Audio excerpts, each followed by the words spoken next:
Армағайын, эфирде жаңалықтар легі. Бұл ешқандай да жаңбыр емес. Бұл Жансаяның төркініне бара алмай қалғандағы көз жасы. Мәселенің мән-жайын түсіндіретін болсақ, осыдан 3 ай бұрын Жансаяның күйеуі Дидар төркінін апарамын деп ағынан жарылған еді. Енді жеме-жемге келгенде бара алмаймыз деп бірдеңесін жеп отыр. Мас болып айтты дейін десең, дәл сол күні жұма болатын. Сонда Жансаяның қайын жұртына жыл 12 ай қызмет етіп, төркініне бір бара алмайтындай дәрежесінің соншалық түсіп кеткені ме?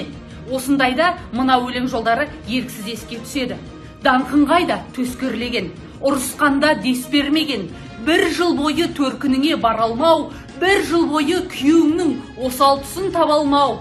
Я, айтып айтпай не керек, Жансаяның жанайқайын жетер жеріне жеткізіп айттық. Әрине, еститін құлақ болса. Бақдәулет Колесниченко, Михаил Көпжасаров, Жансая Мұратбекқызы, арнайы Хабар арнасы үшін.